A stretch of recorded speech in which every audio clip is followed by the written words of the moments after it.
Magandang umaga po sa ating lahat. Ngayon po ay nandito po tayo sa isang fishing area.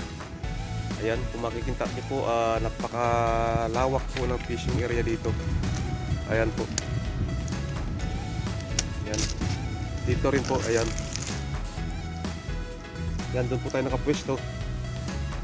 At ngayon po ay low tide ngayon, low tide. Kaya yung isda wala po dito sa mababaw. Nandun po sa malalim doon. Ito po yung bukana ng dagat. Ito po ay parang dike. Nandiyan po sa likod yung dagat. Ayun, kung maririnig nyo po ay masyado napakaingay ng alon. Ayan. Pwede natin puntahan yung likod na yan. Andun yung kalakhan ng dagat. Tapos ito po yung bukana. Ayan. Dito po yung bukana niya. Tapos ipakita ko sa inyo, ito yung dulo po niya. Ayan. May mga buhangin po siya dyan. Ayan, hanggang dito po. Ayan.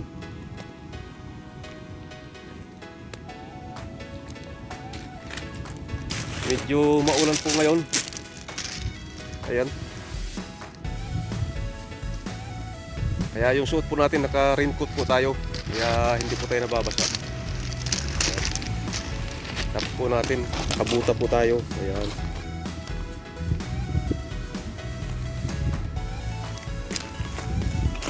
Ito po yung tabi ng dagat. Ayan.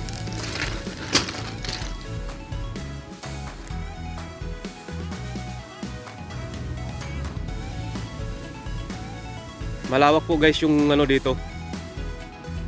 Yung fishing area. Ayan o.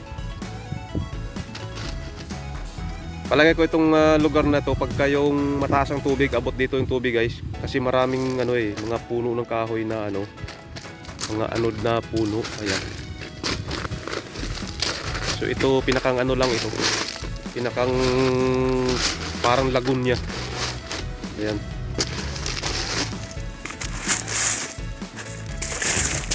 Dito po tayo, lakad po tayo dito.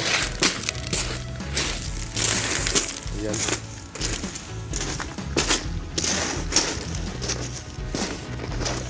Ayan, kung makikita nyo guys, napakalinaw ng tubig. Ayan o. Sobrang linaw ng tubig. Ayan o.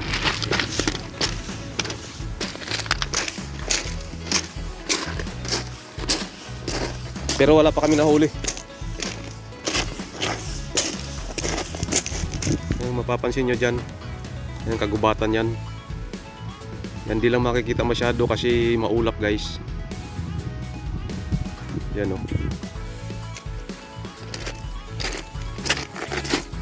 Yan po yung bingwit natin o. Dalawa.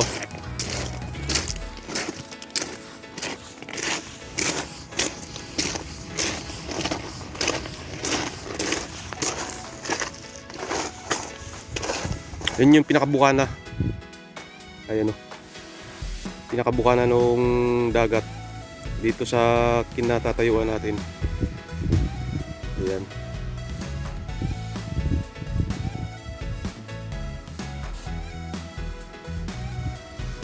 Ayan guys yung tubig oh. Sobrang linaw.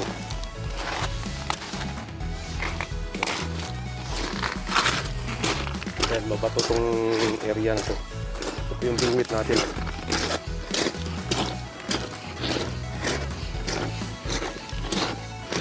Wala pang huli ko. Yan yung natin.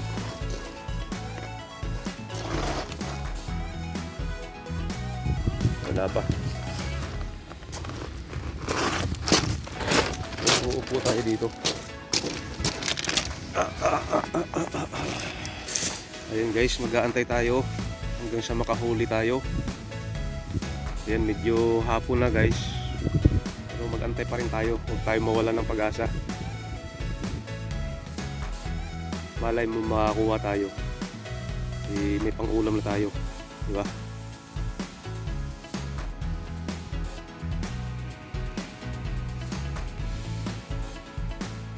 Ayan yung area.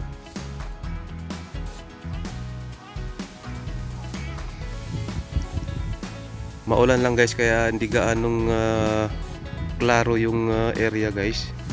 Ayan no.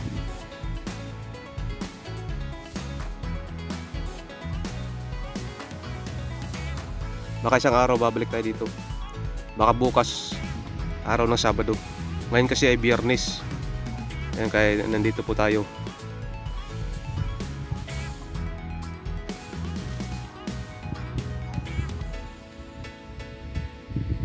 Ayan. Dito. Magantay. Makahuli. Kahit mga dalawa lang guys para makalibre na ng ulam. Ayan. Sana makahuli.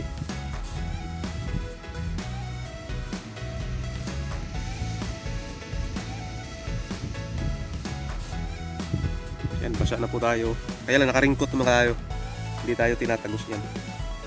Ayan o. Hindi yan tumatagos sa ilalim. Water resistance. Ayan.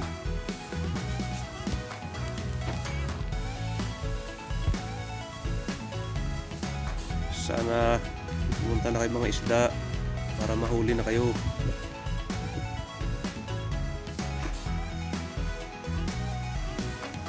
Sana kayo.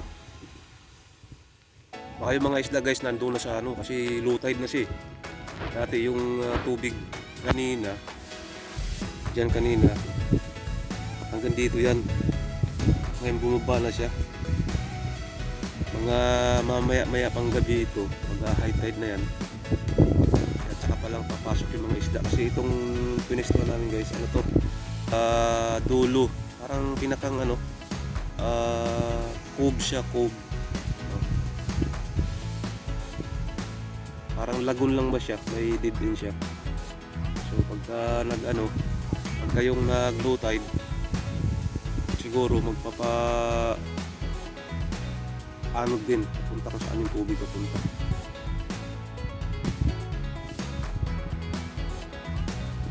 Kaya hintay-hintay lang muna tayo ngayon.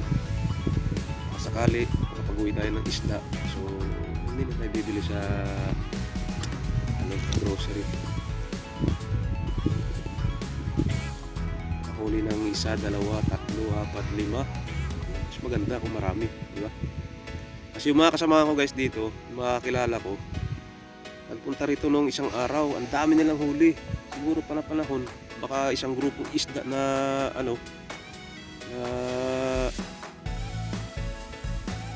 pupunta dito, tapos kada bato ng bingwit, saka mga gutom siguro.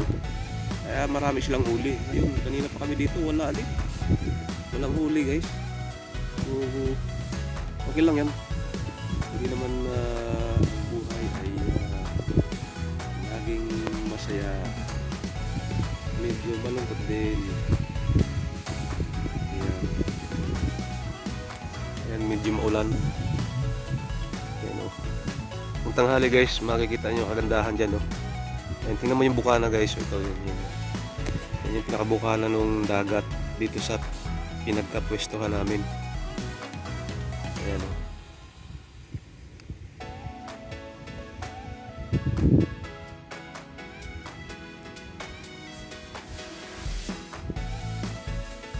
Ayan doon sa unahan may namimingit din doon. Doon mga kasamahan ko ngayon sila o. Ayun o, marami sila doon o.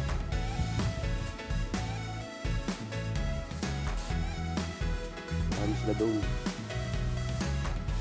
Isa lang yung may nakahuli doon. Yung iba tumatabi doon pero hindi pa rin nakahuli.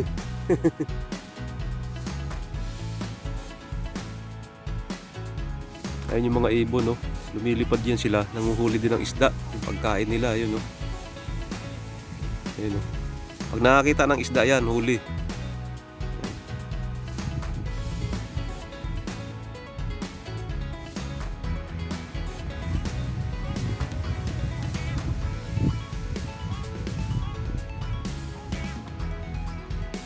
Yan guys, ano lang, anggi-anggi lang. Parang ano lang siya, ano tawag dito? Pinong-pino. Pinong-pino yung anggi. Parang anggi pero nakakabasa din. Kasi wala siyang tigil guys eh.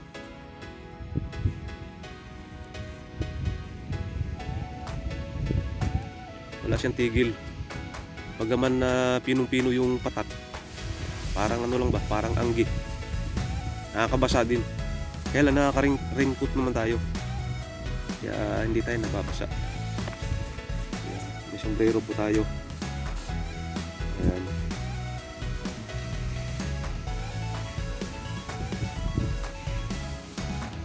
Sana makahuli tayo ngayon. Ayan, gumagalaw-galaw na nga tayo. Galaw-galaw na. Yung bingwit ko guys.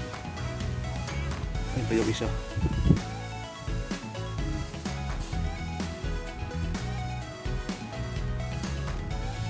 Yung isang kasama namin dito na namimingwit, dito lang din namin nakikita. Nagbablog din siya. Yung content naman niya ay namimingwit. Isda. Saan lugar siya nagpupunta.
Yan yung ibang fishing area, mayroong may permit. Pero dito wala. Wala siyang permit dito. Yung napupuntahan namin ibang fishing area, may permit siya. Kukunin mo siya online. Kasi minsan sa isang fishing area, lalo pagka protected ng government, mayroong may nagche-check sa area.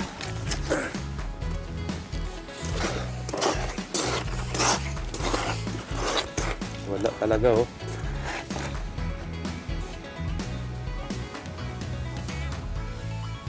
Nasaan na kayo mga isda? Lumapit na kayo.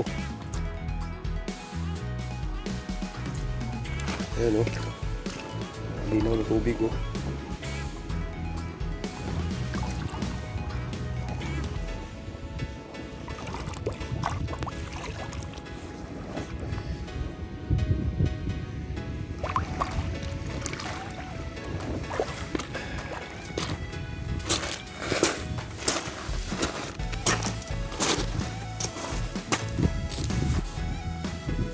Ayan guys, yung mga kasama ko, ayun no. Ang dami nila doon no. Tabi-tabi sila doon. Yung isa doon, marami ng huli. Ayan. Ayan, meron pa doon isa. Yung nakapayong naman sila. Ayan. Kasi umuulan guys. Ayan, malayo yan. Malayo yan dito sa pinagkapwestuhan ko. Ayan. Yan yung ating isang bingwit. Oh. Wala pa rin huli yan.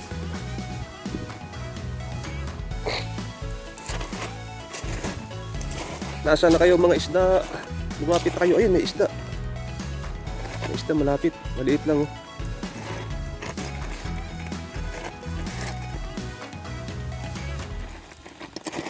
Ayun, may isda maliit.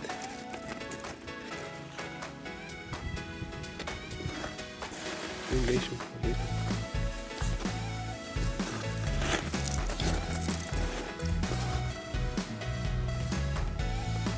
Isda maliit oh, malapit sa tabi.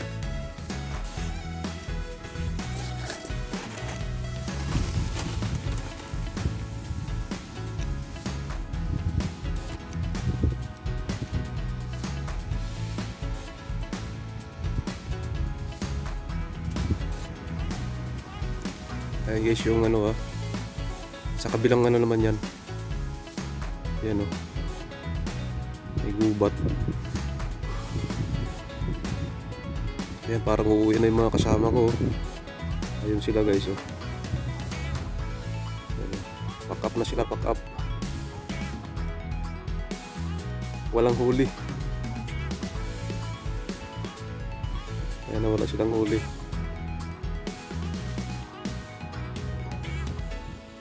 Uwi na yata. Ayun oh.